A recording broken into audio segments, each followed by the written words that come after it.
نحمده ونستعينه ونستغفره ونعوذ بالله من شرور أنفسنا ومن سيئات أعمالنا من يهده الله فلا مضل له ومن يضلله فلا هادي له وأشهد أن لا إله إلا الله وحده لا شريك له وأشهد أن محمدا عبده ورسوله أما بعد فأعوذ بالله من الشيطان الرجيم يا أيها الناس اتقوا ربكم الذي خلقكم من نفس واحدة وخلق منها زوجها وبث منهما رجالا كثيرا ونساء واتقوا الله الذي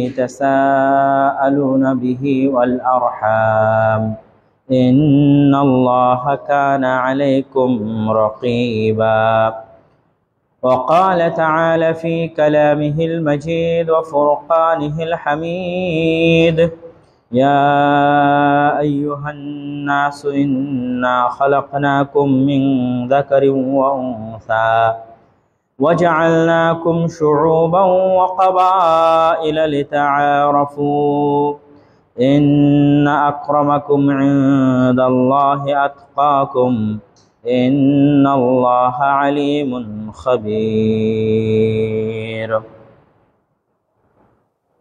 যাবতীয় প্রশংসা হামদ ও সানা মহাপরাক্রমশালী আল্লাহ সুবহানাহু তাআলার জন্য। সকলেই বলে আলহামদুলিল্লাহ। দরুদ ও সালাম বর্ষিত হোক পৃথিবীর সর্বশেষ এবং সর্বশ্রেষ্ঠ রাসূল আহমদ মুহাম্মদ মুস্তাফা সাল্লাল্লাহু আলাইহি ওয়াসাল্লাম।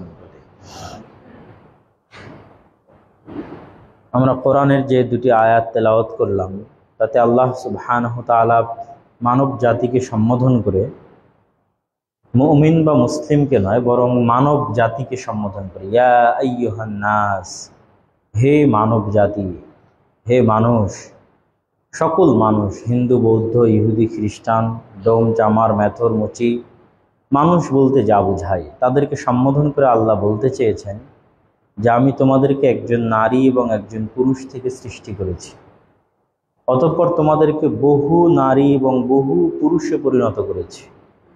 আর এক আয়াতে আল্লাহ সুবহানাহু ওয়া তাআলা বলেছেন ওয়াজআলনাকুম শুউবান ওয়া কাবাইল, আমি তোমাদেরকে অসংখ্য গোত্র এবং অসংখ্য জাতিতে ভিন্ন ভিন্ন জাতি ভিন্ন ভিন্ন গোত্রে পরিণত করেছি।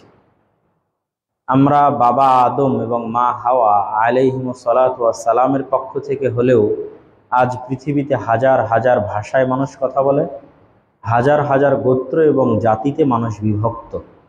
তো এই যে ভাষা এবং কৃষ্টি কালচার সংস্কৃতি চেহারা কালার, এই যে ভেদ জাতিসত্তার, এটি আল্লাহ সুবহানাহু ওয়া তাআলা নিজে নির্ধারণ করেছেন, যা তিনি নিজে কোরআন মাজিদে বলছেন ওয়াজআলনাকুম শুউবান ওয়া কাবাইলা। আবার তিনি এটাও বলে দিচ্ছেন ইন্না আকরামাকুম ইনদাল্লাহি আতকাকুম, যে কে কোন জাতি গোত্র থেকে আসলো, কে কোন ভাষায় কথা বলল, তার উপর ভিত্তি করে আল্লাহ সুবহানাহু ওয়া তাআলা কোনো ফায়সালা করবেন না, বরং আল্লাহ সুবহানাহু ওয়া তাআলা ফায়সালা করবেন মানুষের তাকওয়া এবং পরহেজগারিতার উপর ভিত্তি করে। চাহে সে কালো হোক, সাদা হোক, বাঙালি হোক, পাকিস্তানি হোক, ইউরোপিয়ান হোক, আমেরিকান হোক, ইংরেজিতে কথা বলুক, বাংলায় কথা বলুক, যে জাতি যে গোত্রের হোক, এটার উপর ভিত্তি করে আল্লাহ সুবহানাহু ওয়া তাআলা মানুষের সাথে কোনো ফায়সালা করবেন না, তার বিচার করবেন না, বরং নিরপেক্ষ দৃষ্টিতে সকল মানুষকে সমানভাবে দেখা হবে।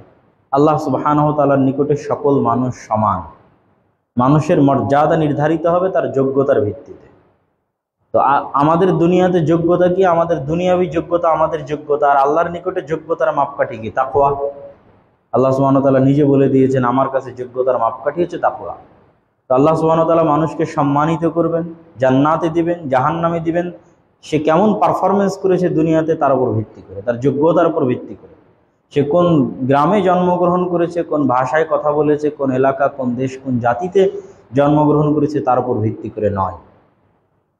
এটি হচ্ছে ইসলামের এমন একটি বিষয়, ইসলামের এমন একটি সার্বজনীনতা, ইসলামের এমন একটি গ্লোবালাইজেশন, বিশ্বায়ন, যে পৃথিবীর সকল মানুষকে আল্লাহ সুবহানাহু ওয়া তাআলা এবং ইসলাম এক কাতারবদ্ধ এবং এক দৃষ্টিতে সাম্যতা এবং মর্যাদার ভিত্তিতে, ভ্রাতৃত্বের ভিত্তিতে দেখা শিখিয়েছে।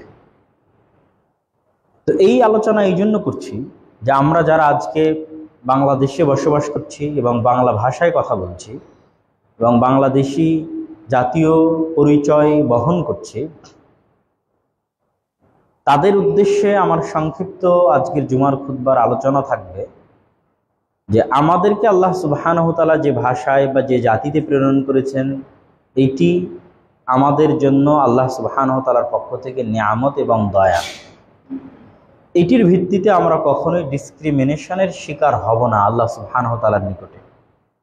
তবে অবশ্যই প্রত্যেক জাতি এবং প্রত্যেক গোত্র তার নিজস্ব জাতি এবং গোত্রের যে বিশেষ বৈশিষ্ট্যগুলো আছে, যে ইতিহাসগুলো আছে, সেগুলো নিয়ে তারা আলোচনা করতে পারে, জানতে পারে, শিখতে পারে, বুঝতে পারে, সে কৃষ্টি এবং কালচার ফলো করতে পারে।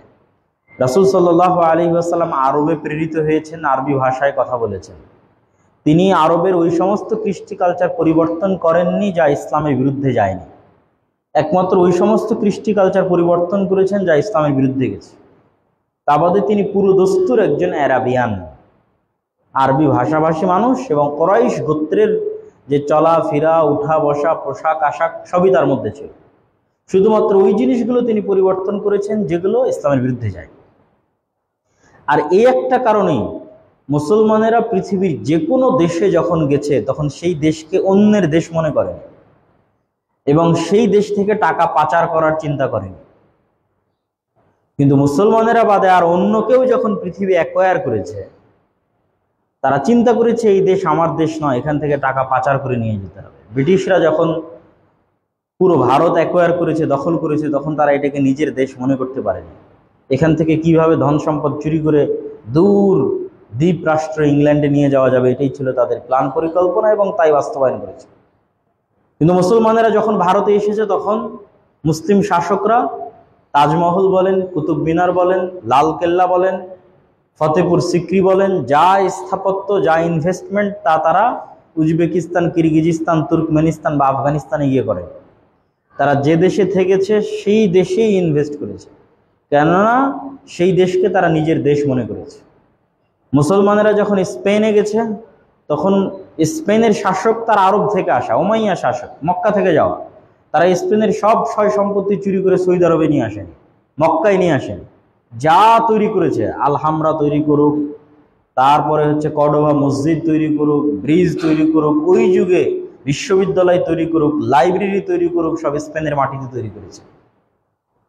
তথা মুসলমানদের কাছে জাতি সত্তা ভেদে কোনো ফায়সালা বা কোনো সিদ্ধান্ত নাই।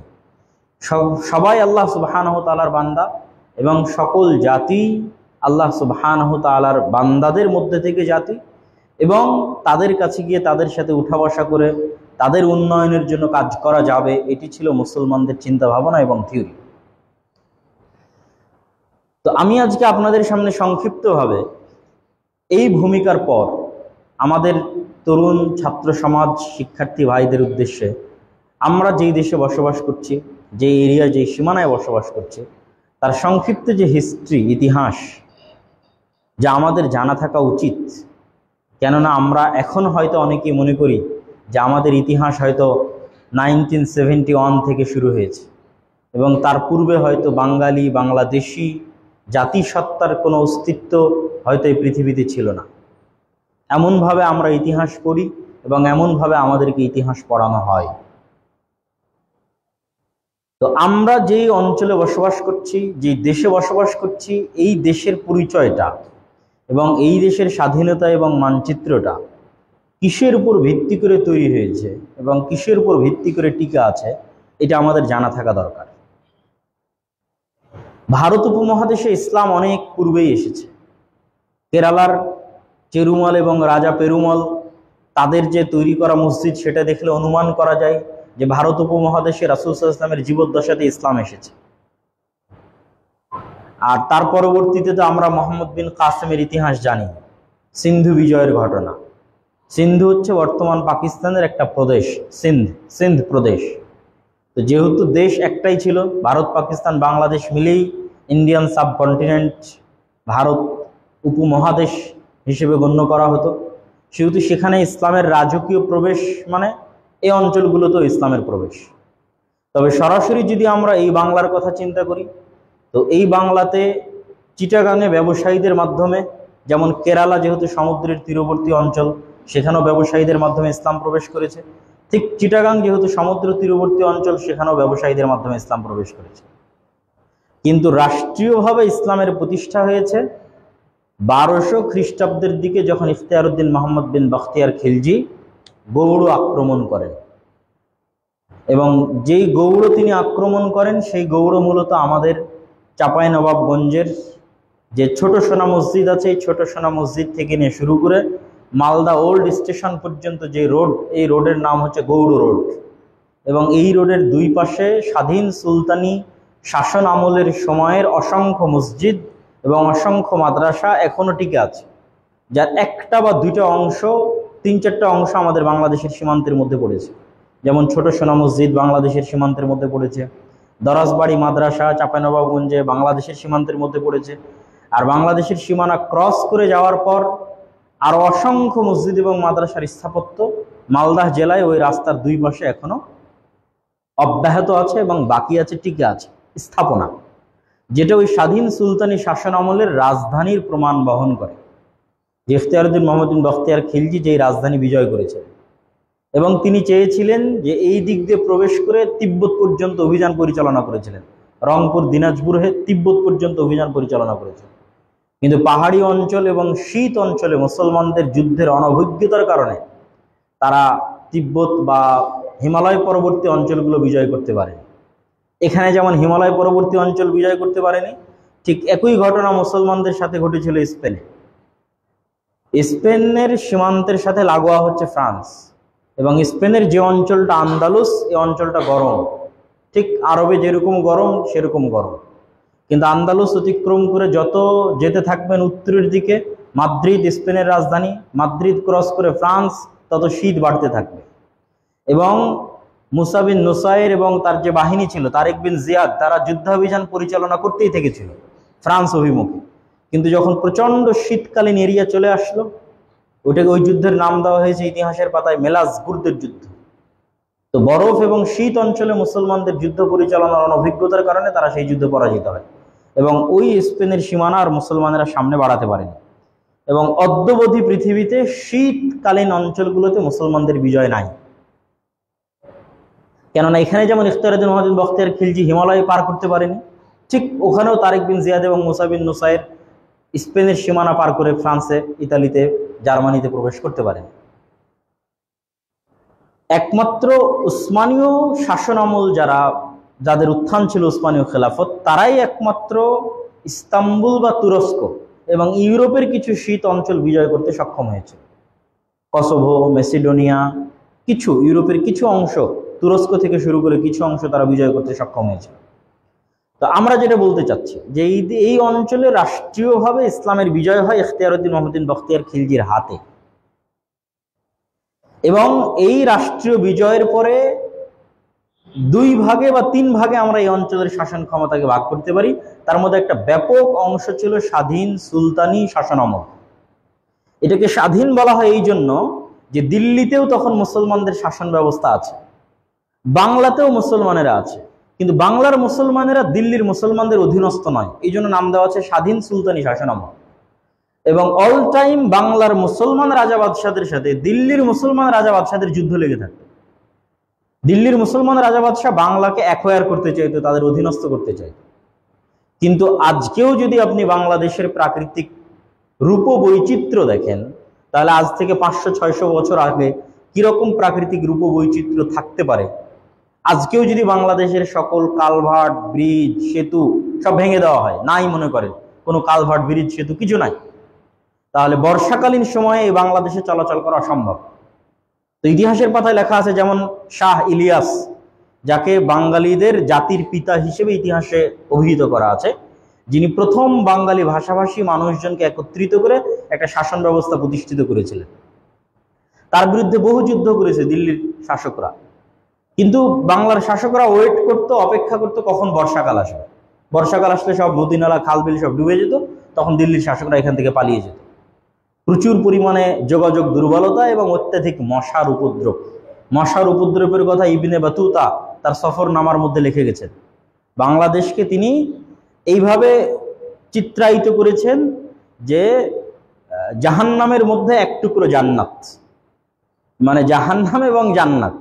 তো জাহান্নাম কেন? প্রচণ্ড ভ্যাপসা গরম এবং প্রচুর পরিমাণে মশা। ইবনে বাতুতা বাংলাদেশে এসেছিলেন এবং ওই সময় বাংলাদেশের সম্ভবত শাহজালাল রাহিমাহুল্লাহ অথবা তার কোনো প্রতিনিধির সাথে ইবনে বাতুতার দেখা এবং সাক্ষাৎ হয়েছিল, যা তিনি তার বইয়ের মধ্যে লিখে গেছেন। তো এই জন্য ওই সময়টাকে বলা হয় স্বাধীন সুলতানি শাসনামল, এবং এই স্বাধীন সুলতানি শাসনামলের অসংখ্য চিহ্ন এখনো বাংলাদেশে বাকি আছে, টিকে আছে। যেমন আপনি যদি রাজশাহীর বাঘা মসজিদে যান, তাহলে ওই যে স্বাধীন সুলতানি শাসনামলের একজন সুলতান নাসির উদ্দিন নুসরত শাহ তার তৈরি করা মসজিদ। নওগাঁয় একটা মসজিদ আছে কুসুম্বা মসজিদ, এটা সুলতান ফিরোজ শাহের ছেলের তৈরি করা মসজিদ। তো ওই স্বাধীন সুলতানি শাসন আমলের অসংখ্য আলামত এখনো বাংলাদেশের বিভিন্ন প্রান্তে বিভিন্ন অঞ্চলে বাকি আছে। যেহেতু এটা গৌড় রাজধানী ছিল, যেটা আমি আপনাদের পাশে বললাম, সেহেতু তার আশেপাশে এই ধরনের পুরাতন মসজিদ বেশি পাওয়া যাবে, এটাই স্বাভাবিক। পাশাপাশি একটা সময় কিছুদিনের জন্য তাদের রাজধানী ছিল সোনারগাঁ, সেহেতু সোনারগাঁ এবং তার আশেপাশে কিছু পাওয়া যাবে, এটাই স্বাভাবিক। আর এই স্বাধীন সুলতানি শাসন আমলের চিরতরে খাতেমা বা নিঃশেষ হয় মোগলদের হাতে। মোগলরাই প্রথম দিল্লির শাসক যারা বাংলাকে নিজের অধীনস্থ করতে সক্ষম হয়।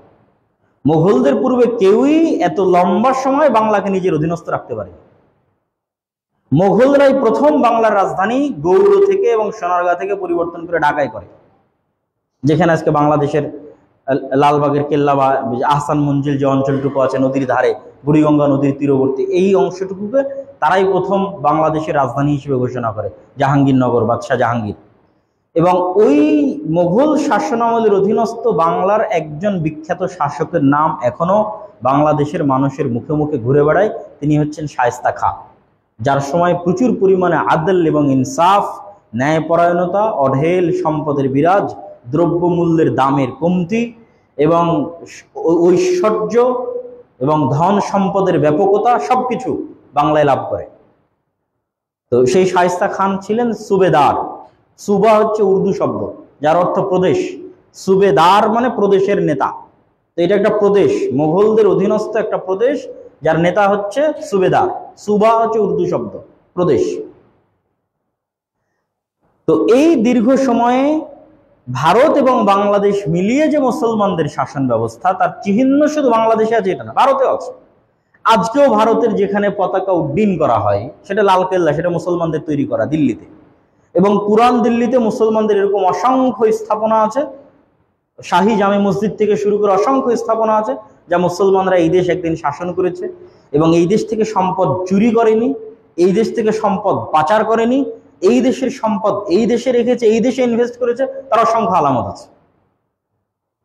সেটা কুতুব মিনার হোক, সেটা তাজমহল হোক, সেটা ফতেপুর সিক্রি হোক, দুর্গ হোক, অসংখ্য মসজিদ, মাদ্রাসা এবং স্থাপনা এখনো প্রমাণ বহন করে যে এই অঞ্চলে মুসলমানরা শাসন করত এবং তারা ব্রিটিশদের মতো বিদেশি শাসকের আচরণ করেনি। কিন্তু তারপরও দুঃখজনক হলো সত্য, যখন আমি আমার স্টুডেন্ট লাইফে ভারতে গেছিলাম, তখন আমি দেখেছি যে ভারতের মধ্যে একটা টেন্ডেন্সি নতুন প্রজন্মের মধ্যে যে মুসলিম শাসকদেরকে বহিরাগত আক্রমণকারী হিসেবে উপস্থাপন করা এবং ওই সমস্ত মুসলিম শাসকদের বিরুদ্ধে যে সমস্ত হিন্দু শাসকরা যুদ্ধ করত তাদেরকে মূল স্বাধীনতাকামী, তাদেরকে নিজের মূল উত্তরসূরি হিসেবে চিত্রায়িত করা, এটার একটা টেন্ডেন্সি ছিল। কিন্তু এইটা আমার মাথায় কখনো আসেনি যে এরকম টেন্ডেন্সি একদিন বাংলাদেশেও আসতে পারে। বাংলাদেশের বই পুস্তকও একদিন লেখা হতে পারে যে ইখতিয়ারউদ্দিন মহসিন বখতিয়ার খিলজি আক্রমণকারী বা পাহাড়পুরের বৌদ্ধ বিহার ধ্বংসকারী, এইরকম আক্রমণকারী হিসেবে চিহ্নিত করে, দখলকারী হিসেবে চিহ্নিত করে মুসলমানদেরকে বাংলাদেশের বইয়ের মধ্যে পড়ানো হবে, এটা তখন আমার কল্পনাই ছিল না। এটা তখন আমি ভারতে দেখতাম এবং আশ্চর্য হতাম যে কিভাবে এই অঞ্চলের দীর্ঘদিনের শাসকরা তাদের সকল উন্নতি এবং উন্নয়ন এই অঞ্চলের জন্য ব্যয় করলো। আর যেখানে ব্রিটিশরা সবকিছু এখান থেকে লুটে নিয়ে গেল, সেখানে তারা ব্রিটিশদেরকে শত্রু না বানিয়ে এই সমস্ত নিরীহ মুসলিম শাসকদের শত্রু বানিয়েছে, বাদশাহ আলমগীরকে শত্রু বানিয়েছে। হ্যাঁ, তাদের কাছে একজন আবার খুব পছন্দের, বাদশাহ আকবর, দিনে ইলাহির যিনি আবিষ্কারক, যিনি প্রচুর পরিমাণে হিন্দু এবং মুসলিমদের কালচারাল মিক্সিং চাইতেন, এবং প্রচুর পরিমাণে কালচারাল মিক্সিংয়ের কারণে মুসলমানদের আকিদায় বিভ্রান্তি চলে এসেছে, মুসলমানরা কবর পূজা শিখেছে, মুসলমানদের বিবাহের সংস্কৃতিতে অসংখ্য কুসংস্কৃতি প্রবেশ করেছে, প্রত্যেক ধাপে ধাপে সামাজিক সংস্কৃতিতে কুসংস্কার প্রবেশ করেছে মুসলিম এবং হিন্দু কালচারাল মিক্সিংয়ের কারণে রাষ্ট্রীয় পৃষ্ঠপোষকতায়। বাংলার একজন শাসক একই কাজ করেছিলেন, আলাউদ্দিন হোসেন শাহ। তিনি শ্রী চৈতন্যের মতবাদে প্রভাবিত হয়ে তিনিও চাইতেন এই বাংলায় মুসলমানেরা হিন্দু এবং মুসলমানের মধ্যে কালচারাল মিক্সিং প্রতিষ্ঠিত হোক। সম্মানিত উপস্থিতি, তো এই বাংলায় মুসলমানদের যে দীর্ঘ দিনের স্বাধীন সুলতানি শাসনামল বলি অথবা মোগলদের শাসনামল বলি, এই দীর্ঘ সময়ের মধ্যে দুইটা ট্র্যাজেডি খুব বড়। একটা ট্র্যাজেডি হচ্ছে রাজা গণেশের উত্থান। এই বাংলায় মুসলমান সম্রাটকে হত্যা করে হিন্দু রাজা গণেশের উত্থান হয় এবং দীর্ঘ 14-15 বছর তিনি এই অঞ্চলে শাসন পরিচালনা করেন। ইতিহাসের পাতায় ঘাটলে দেখা যায় যে তখন যেই পরিমাণ মুসলিম আলেম ওলামা এবং মাদ্রাসার শিক্ষার্থী তাদের উপর যে পরিমাণ অত্যাচার এবং জুলুম হয়েছে, সেটা সহ্য করতে না পেরে অত্র অঞ্চলের একজন আলেমের নাম ছিল কুতুবে আলম। তিনি একটা চিঠি লিখেছিলেন জৌনপুরের শাসক ইব্রাহিম শারকির কাছে, যে রাজা গণেশের কবল থেকে বাংলার মুসলমানদের বাঁচাতে হবে। তখন জৌনপুরের শাসক ইব্রাহিম শারকি সৈন্য সামন্ত নিয়ে বাংলায় আক্রমণ করার জন্য এগিয়ে আসে। তখন গণেশ স্বেচ্ছায় পদত্যাগ দেয় এবং তার ছেলে যদুকে ইসলাম গ্রহণ করিয়ে জালালউদ্দিন নাম দিয়ে ক্ষমতায় বসায়। তো এইটা ছিল একটা ট্র্যাজেডি, যখন মুসলমানরা এই অঞ্চলে শাসন ক্ষমতা হারিয়ে ফেলেছিল এবং হিন্দুদের হাতে শাসন ক্ষমতা চলে গেছিল দীর্ঘ 10 থেকে 15 বছরের জন্য, এবং মুসলমানরা সেই সময় একটা ভালো অত্যাচার এবং জুলুম নির্যাতনের শিকার হয়েছিল, মসজিদ এবং মাদ্রাসা জুলুম নির্যাতনের শিকার হয়েছিল। তো এই জায়গায় হয়তো আমাদের মনে প্রশ্ন আসতে পারে যে তখন আবার মাদ্রাসা মসজিদ কোথায় থেকে আসবে? আমরা হয়তো এখন যত মসজিদ দেখছি, যত মাদ্রাসা দেখছি, এগুলোর বয়স 100 বছর, 150 বছর, 200 বছর, আর বেশি না। কিন্তু মুসলমানেরা এই দেশে 100, 150, 200 বছর থেকে নাই। আমি তো ইতিহাস বলছি আপনাকে, মুসলমানেরা 800 বছর থেকে আছে। ইতিহাস তার সাক্ষী, পুরাতন মসজিদগুলো তার সাক্ষী। তাহলে অত পুরাতন আর মসজিদ নাই কেন? মূলত এই পুরো ভারত, পাকিস্তান, বাংলাদেশের 5 ভাগের 1 ভাগ সম্পত্তি মসজিদ মাদ্রাসার নামে ওয়াকফ ছিল।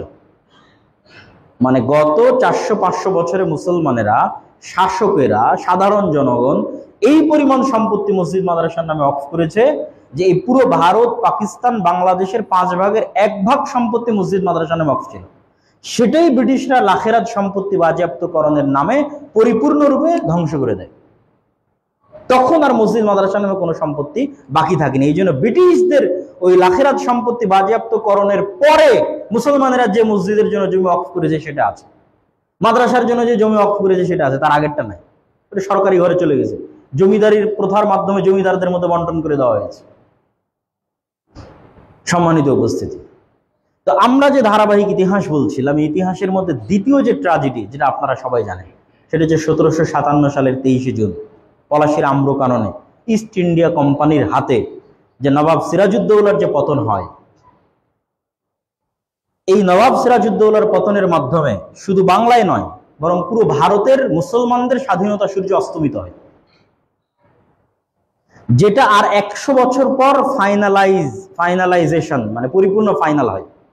1757 23শে জুনে শুরু, আর 1857 যেটা আমরা সিপাহী বিদ্রোহ বলি অথবা সর্বভারতীয় বিপ্লব বলি, তৎকালীন যে নামকাওয়াস্তে হলো মোগল সম্রাট বাহাদুর শাহ জাফর ছিলেন, তার আদেশে সিপাহী বিদ্রোহ বলি আর সর্বভারতীয় বিপ্লব বলি যেটা সংগঠিত হয়। এটার পরে ব্রিটিশরা বাহাদুর শাহ জাফরকে নির্বাসনে দিয়ে দেয় রেঙ্গুন, মায়ানমার, যেখানে তার এখনো কবর আছে, এবং সেখানে তিনি মারা যান। তার মাধ্যমে চিরস্থায়ীভাবে ভারত উপমহাদেশে মুসলমানদের শাসন শেষ হয়ে যায়। কিন্তু 1857 আগেই এবং 1757 এই পতনের পরেই মুসলমানদের মধ্যে ব্রিটিশদের বিরুদ্ধে জিহাদের চেতনা, দেশ স্বাধীন করার চেতনা কাজ করে, এবং শাহ ওলিউল্লাহ মুহাদ্দিস দেহলভী রাহিমাহুল্লাহর পৌত্র আব্দুল আজিজ মুহাদ্দিস দেহলভী রাহিমাহুল্লাহ, তিনি সর্বপ্রথম ভারত উপমহাদেশের একজন বিখ্যাত আলেম। দেহলভী মানে দিল্লির মানুষ, এটা কোনো ডিগ্রি না, দিল্লিকে উর্দুতে বলে দেহলি। তো শাহ ওলিউল্লাহ মুহাদ্দিস দেহলভী মানে দিল্লির অধিবাসী, এই জন্য দেহলভী, উর্দুতে বলে দেহলি। তো আব্দুল আজিজ মুহাদ্দিস দেহলভী রাহিমাহুল্লাহ তিনি প্রথম এই উপমহাদেশকে দারুল কুফর বলে ঘোষণা দেন, যে এটার দারুল ইসলাম না, এটা দারুল কুফর, এখন এখানে যুদ্ধ করতে হবে, যারা শাসন ক্ষমতায় আছে ব্রিটিশ আছে তাদের বিরুদ্ধে যুদ্ধ করতে হবে। তখন শাহ ইসমাইল শহীদ রাহিমাহুল্লাহ এবং সৈয়দ আহমদ বেরেলভী, যেহেতু দারুল কুফর ঘোষণা দেওয়া হয়ে গেছে, সেহেতু নতুন শাসন ব্যবস্থা কায়েমের জন্য সৈয়দ আহমদ বেরেলভীর হাতে বায়াত নিয়ে শাহ ইসমাইল শহীদ তার যে আন্দোলন এবং সংগ্রাম এটা শুরু করেন, এবং তিনি প্রথম যিনি ভারত উপমহাদেশে এই সংগ্রামের শুরু করেন। তিনি 25,000 হাদিসের হাফেজ ছিলেন, এবং তিনি দেখেছেন যে এই মুসলমানদের মধ্যে, ভারত উপমহাদেশের মুসলমানদের মধ্যে আকীদা এবং আমলে চরম বিকৃতি এসেছে, শিরক এবং বেদাত প্রবেশ করে গেছে। তখন ওই শিরক এবং বেদাত উচ্ছেদ করার জন্য তিনি বললেন, আগে জিহাদ না, আগে দাওয়াতি কাজ করতে হবে, দাওয়াত দিয়ে আগে মুসলমানদেরকে সংস্কার করে সঠিক তাওহীদের রাস্তায় নিয়ে আসতে হবে। একটা বই লিখলেন তাকবিয়াতুল ঈমান। আজ থেকে 200 বছর আগে ভারত উপমহাদেশে বসে তাওহীদের উপর, সঠিক আকীদার উপর, শিরকের বিরুদ্ধে, বেদাতের বিরুদ্ধে কোনো আলেম এরকম বই লিখতে পারে, এটা এখন আমরা বসে কল্পনা করতে পারবো না। মানুষ হয়তো এখন মনে করবে যে মদিনা ইসলামী বিশ্ববিদ্যালয় বা ইত্যাদি বিভিন্ন প্রতিষ্ঠান, বিভিন্ন বড় বড় প্রতিষ্ঠান থেকে পড়ে এসে হয়তো মানুষজন এখন দিনের সঠিক দাওয়াত দিচ্ছে।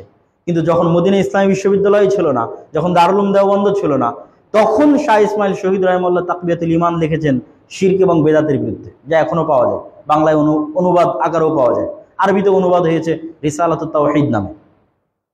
তিনি বই লিখেছেন তাযকিরুল ইখওয়ান নামে। এই বইগুলোতে তিনি শিরক এবং বেদাতের বিরুদ্ধে ব্যাপক আলোচনা করেছেন, এবং দীর্ঘকাল ব্যাপী পুরো ভারতের প্রত্যন্ত অঞ্চলে পর্যন্ত দাওয়াতি সফর দিয়েছেন মানুষের মধ্যে শিরক এবং বেদাত দূর করার জন্য, কুসংস্কার দূর করার জন্য।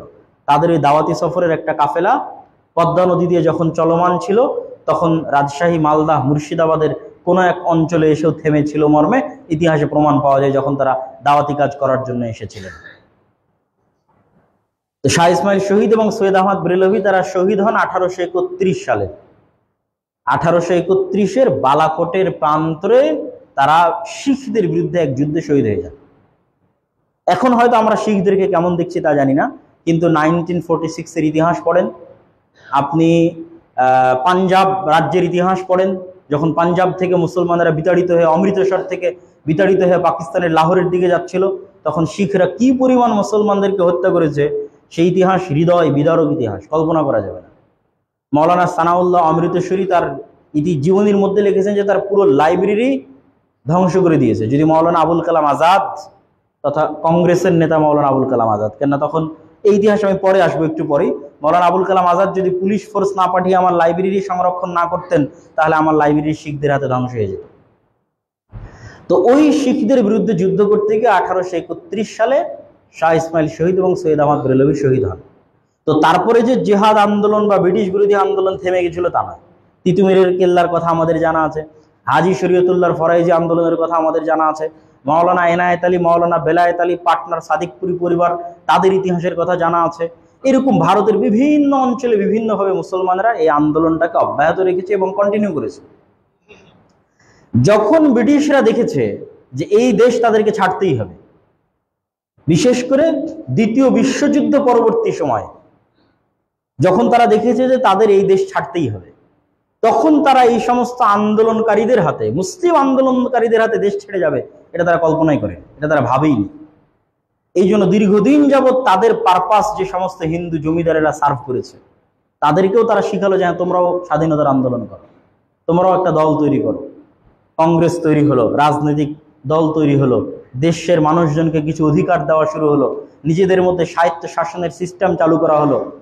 এই ইত্যাদি স্বায়ত্ত শাসনের সিস্টেম চালু করার মাধ্যমে যারা তাদের অতি নিকটবর্তী ছিল, এবং মুসলমানদের মধ্যে এরকম একটা কম সামনে এগিয়ে আসুক যারা ওরকম একদম কোরআন এবং হাদিসের আলেম ওলামাদের মতো একদম ইসলামকে বিজয়ী করতে চাইবে, এরকম কট্টরপন্থী হবে না, বরং একটু উদারপন্থী হবে, সেকুলার হবে, মুসলিম সেকুলার হবে।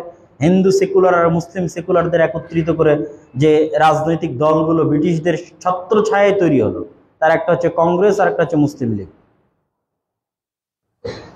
এবার এই বাংলার ইতিহাস আরেকটু আমরা তো ভারতের ইতিহাস মোটামুটি বললাম, এবার এই বাংলার ইতিহাস আমরা বলি সংক্ষিপ্ত।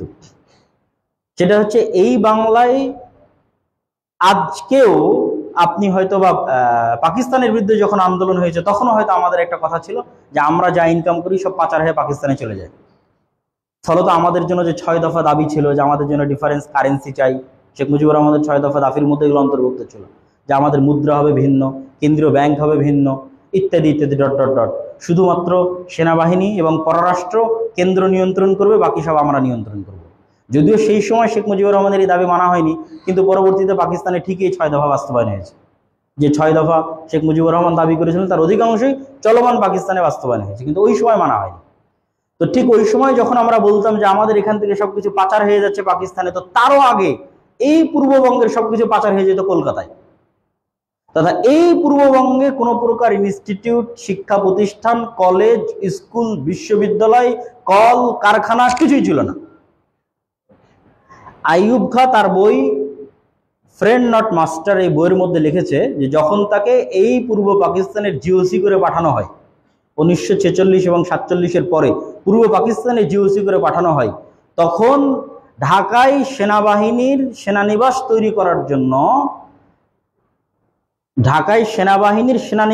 করার জন্য টিনের ছাউনি ছাড়া আর কিছুই ছিল না। তখন তাকে খুঁজতে হয়েছে কোথায় উঁচু জায়গা পাওয়া যাবে, যে উঁচু জায়গায় তিনি সেনাবাহিনীর জন্য সেনানিবাস তৈরি করবেন। তা একটা জায়গা পেয়েছিলেন কুমিল্লাতে, আর একটা ঢাকায় এখন যেখানে ক্যান্টনমেন্ট আছে সেই জায়গায় তখন তিনি প্রথম এবার সেনানিবাস তৈরি করেন। তাহলে কি অবস্থা ছিল তখন? তিনি লিখছেন যে এই অঞ্চলে মাত্র 2টা রাজপথ ছিল, একটা হচ্ছে পাবনা থেকে কোনো এক ফেরিঘাট পর্যন্ত, আর একটা হচ্ছে ঢাকা থেকে নারায়ণগঞ্জ পর্যন্ত, তাছাড়া কোনো রাস্তাই ছিল না। আর স্কুল, কলেজ, বিশ্ববিদ্যালয়, ইনস্টিটিউট, কলকারখানা তো বহুদূরের কথা, ছিলই না। কেন? সবকিছু এখান থেকে পাচার হয়ে চলে যেত কলকাতায়। তো এই জিনিসটা এই অঞ্চলের মুসলমানেরা যখন রিয়ালাইজ করে, তখন তারা আন্দোলন করে ব্রিটিশদের কাছে যে আমরা আমাদের আলাদা সাহিত্য শাসন চাই, যেটার উপর ভিত্তি করে 1905 সালে বঙ্গভঙ্গ হয়। যে না, এই সম্পূর্ণ বাংলাকে এক না রেখে মুসলমান কেন্দ্রিক যে বাংলাটা আছে এটারও উন্নয়নের দরকার, ঢাকা কেন্দ্রিক এটার উন্নয়নের দরকার, এটাকে আলাদা করে দেওয়া। কিন্তু রবীন্দ্রনাথ ঠাকুর সহ আর যারা বড় বড় হিন্দু জমিদাররা আছে তারা এটার বিরুদ্ধে আন্দোলন করে ব্রিটিশদের কাছে যে না, আমরা বঙ্গভঙ্গ চাই না। এবং 1911 সালে ঠিকই বঙ্গভঙ্গ রদ করা হয়। 1911 সালে বঙ্গভঙ্গ রদ হলে এই অঞ্চলের মুসলমানরা যখন হতাশ হয় তখন তাদের জন্য ঢাকা বিশ্ববিদ্যালয়ের স্থাপনার ঘোষণা আসে। তো এইটা আমি এই জন্য তুলে ধরতে চাচ্ছি যে তখন পর্যন্ত, তথা যখন পাকিস্তান স্বাধীন হয় বা 1947 সালে যখন আমরা এই মানচিত্র পাই, তখন পর্যন্ত এই অঞ্চলে কোনো কল কারখানা, স্কুল, কলেজ, ইউনিভার্সিটি, বিশ্ববিদ্যালয় কিছুই ছিল না। যেটা আইয়ুব খানের ওই বইটা যদি কেউ পড়ে এবং শেখ মুজিবুর রহমানের অসমাপ্ত আত্মজীবনী যদি কেউ পড়ে, তাহলে তার কাছে এটা আরো স্পষ্ট এবং ক্লিয়ার হয়। তো এই ইতিহাস টানার পিছনের মূল কারণটা কি? মূল কারণ হচ্ছে আজকে আমরা যে মানচিত্রের উপর আছি, এই মানচিত্র 71-এ পাওয়া নয়। মানচিত্রটা পেয়েছি আমরা 47-এ যদি এই মানচিত্র না পেতাম তাহলে 71 কোনোদিন আসতো না। মানচিত্রই নাই তো দেশ কিসের, যুদ্ধ কিসের, স্বাধীনতা কিসের? তো যেই 47-এ আমরা মানচিত্রটা পেয়েছি সেটার ইতিহাসটা যদি আমরা মাইনাস করে দিই এবং শুধু বলি যে 71 থেকে আমার দেশ এবং আমার ইতিহাস, তাহলে আমি আমার জাতিসত্তাকে হত্যা করলাম এবং বিলীন করলাম। এই জন্যই লম্বা হিস্ট্রি, যে স্বাধীন সুলতানি শাসনামল থেকে, মোগলদের অধীনস্থ বাংলা থেকে, তারপর ব্রিটিশ বিরোধী আন্দোলনে বাংলার অবদান, ব্রিটিশ বিরোধী আন্দোলনে বাংলায় যে মার্কাজ কেন্দ্রগুলো ছিল, বগুড়ার গাবতলীর সন্ধ্যাবাড়ি, রাজশাহীর দুয়ারি, এরকম বহু অঞ্চলে ব্রিটিশ বিরোধী আন্দোলনের মার্কাজ এবং কেন্দ্র ছিল। তার পরবর্তীতে মুসলিম লীগ। আমরা যদি মনে করি যে মুসলিম লীগ শুধু হয়তো ওই পশ্চিম পাকিস্তানের এই করেছে, এটা ভুল কথা। লাহোর প্রস্তাব 1940 সালে কে উত্থাপন করেছে? লাহোর প্রস্তাব 1940 সালে শেরে বাংলা একে ফজলুল হক উত্থাপন করেছে। 1906 সালে মুসলিম লীগ কোথায় প্রতিষ্ঠিত হয়? ঢাকায় প্রতিষ্ঠিত হয়। 1906 সালে মুসলিম লীগ ঢাকায় প্রতিষ্ঠিত হয়েছে মুসলমানদের অধিকারের জন্য। এবং এটা আমাকে বলতে এটা আমি বাধ্য যে পশ্চিম পাকিস্তানিদের চেয়ে পূর্ব পাকিস্তানের বাঙালিরা রাজনৈতিকভাবে বেশি সচেতন ছিল। কেন বেশি সচেতন ছিল তার আর একটা প্রমাণ পশ্চিমবঙ্গও পাবেন, যে গোটা ভারতের রাজনীতি কন্ট্রোল হতো পশ্চিমবঙ্গের বাঙালিদের দ্বারা। আপনি সুভাষচন্দ্র বসুর কথা তুলে ধরেন বা আর যে কোনো বড় বড় নেতার কথা তুলে ধরেন, সবগুলো বাংলা থেকে আসছে। যারা বড় বড় হয়তো নোবেল প্রাইজ পেয়েছে তারাদেরও দেখবেন যে বেশিরভাগ বাংলা থেকে এসেছে, তথা পশ্চিমবঙ্গের বাংলার কথা বলতেছে। এবং ব্রিটিশদের দীর্ঘদিনের গোটা ভারতের রাজধানী ছিল কলকাতা, দীর্ঘদিনের গোটা ভারতের রাজধানী কলকাতা। মুসলমানদের রাজধানী দিল্লি ছিল, কিন্তু যখন ব্রিটিশরা আসে তখন ওদের দীর্ঘদিনের রাজধানী ছিল কলকাতা। এই জন্য এই অঞ্চলের মুসলমানদের মধ্যে একটা রাজনৈতিক সচেতনতা ছিল, যেই রাজনৈতিক সচেতনতা পশ্চিম পাকিস্তানিদের মধ্যে ছিল না। এই রাজনৈতিক সচেতনতার কারণে এই অঞ্চলের মুসলমানেরাই মূলত মুসলিম লীগ প্রতিষ্ঠায় বেশি ভূমিকা রাখে। শেরে বাংলা একে ফজলুল হকের কথা বলেন, হোসেন শহীদ সোহরাওয়ার্দীর কথা বলেন, খাজা নাজিমুদ্দিনের কথা বলেন, যে 3 নেতার কবর ঢাকা বিশ্ববিদ্যালয়ের মধ্যে আছে, লেখা আছে 3 নেতার মাজার। তারা মূলত এই মানচিত্রের প্রতিষ্ঠাতা। আমি দেশের বলতেছি না, যে মানচিত্রের মধ্যে আমরা আছি এই মানচিত্রের প্রতিষ্ঠাতা। এই মানচিত্র না থাকলে দেশ থাকতো না, স্বাধীনতাও হতো না, যুদ্ধ হতো না। আগে মানচিত্র যে আমরা পেয়েছি এটার পিছনের অবদান কি? আপনি শেখ মুজিবুর রহমানের অসমাপ্ত আত্মজীবনী পড়েন। তিনি অসমাপ্ত আত্মজীবনীতে লিখেছে যে আসামের করিমগঞ্জ বাংলাদেশের মধ্যে আসার কথা ছিল, সিলেট কোশ্চেন করলেও বাংলাদেশের মধ্যে আসতো না। উনি নিজে লিখেছেন, শেখ মুজিবুর রহমান, যে আমরা মুসলিম লীগের পক্ষে ভোট করার জন্য সিলেটে গেছি এবং করিমগঞ্জে আমরা ভোটে বিজয়ী হয়েছি, কিন্তু ভারত জোরপূর্বক করিমগঞ্জ তাদের মধ্যে নিয়ে নিয়েছে, আমাদের মধ্যে দেয়নি। শেখ মুজিবুর রহমান নিজে লিখেছেন।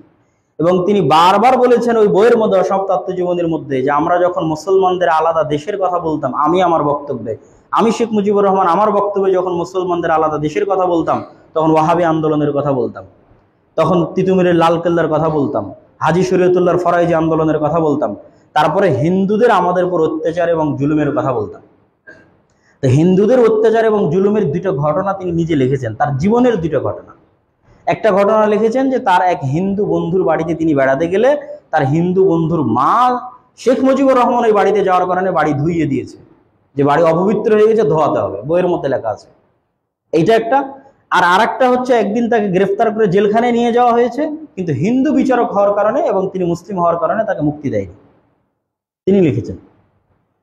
তো এই যে মুসলমানদের জন্য একটা আলাদা স্বাধীন দেশ লাগবে, মুসলমানরা ওই সময় একই সাথে ব্রিটিশদের থেকেও মুক্তি চাইতো, একই সাথে হিন্দুদের থেকেও মুক্তি চাইতো, সেই দেশটাই হচ্ছে বাংলাদেশ।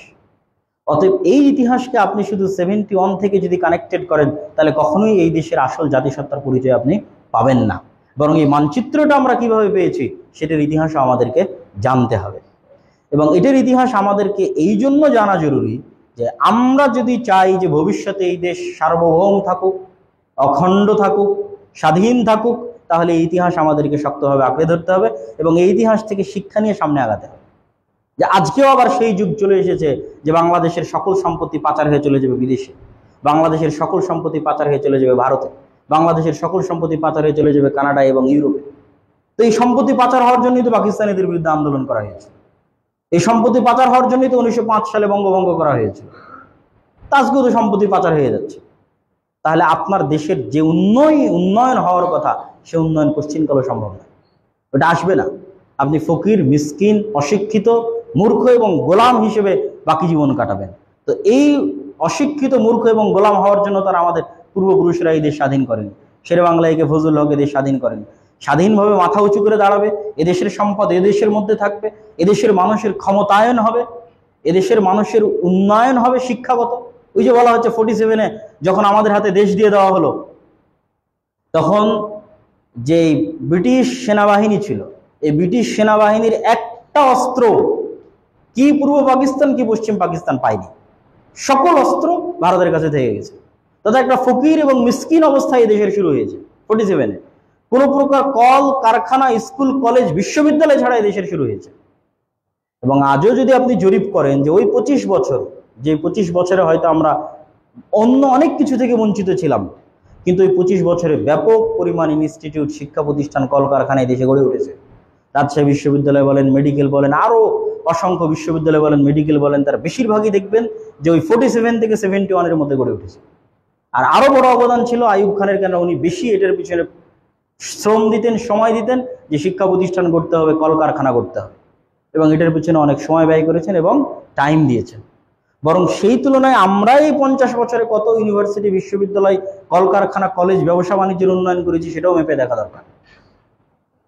তো সম্মানিত উপস্থিতি, আজকে এই জুমার খুতবায় তরুণ শিক্ষার্থী এবং ছাত্র ভাইদের উদ্দেশ্যে আমার আহ্বান থাকবে যে আমরা বাংলাদেশের ইতিহাস, স্বাধীন সুলতানি শাসনামলের ইতিহাস, মুঘলদের অধীনে বাংলাদেশের ইতিহাস, ব্রিটিশদের বিরুদ্ধে যুদ্ধে বাংলাদেশের ইতিহাস এবং পরবর্তীতে শুধু মুসলমানদের জন্য একটা স্বাধীন দেশের যে সংগ্রাম এবং আন্দোলন, সেটার ইতিহাস এবং তার ফলশ্রুতিতে 47-এ যে আমরা মানচিত্র পেয়েছি, যে মানচিত্রে আমরা আজকে বসবাস করছি, তাহলে এটার গুরুত্ব, এটার রহমত এবং এটার বরকত আমরা অনুভব করতে পারবো। এবং এইটা রক্ষা করার জন্য, এটা হেফাজত করার জন্য আমাদেরকে কি করতে হবে? আমাদের পরবর্তী প্রজন্ম যেন স্বাধীন হিসেবে থাকতে পারে, তারা যেন ওই ইসরায়েলের মধ্যে অন্তর্ভুক্ত ফিলিস্তিনের গাজার মতো না হয়ে যায়, যে আমরা চারিদিক দিয়ে ব্রাহ্মণ্যবাদী হিন্দু শাসিত অঞ্চলের মধ্যে আর একটা সেকেন্ড গাজা হয়ে গেলাম আমরা বাংলাদেশ, এরকম যেন না হয়। এই জন্য আমাদের মধ্যে সচেতনতা থাকতে হবে এবং আমাদের মধ্যে এই নলেজ এবং এই জ্ঞান, এই হিস্ট্রিগুলো আমাদের মধ্যে থাকতে হবে। আল্লাহ সুবহানাহু ওয়া তাআলা আমাদের এই জ্ঞানগুলো অর্জন করার এবং সে অনুযায়ী জনসচেতনতা তৈরি করার এবং আল্লাহ সুবহানাহু ওয়া তাআলা আমাদের পরবর্তী প্রজন্মকে এই দেশে স্বাধীন হিসেবে বসবাস করার, সার্বভৌম স্বাধীন দেশে মাথা উঁচু করে বসবাস করার তৌফিক দান করুক। আল্লাহুম্মা আমিন। এই বলে আমার সংক্ষিপ্ত জুমার খুতবা এখানেই শেষ করছি।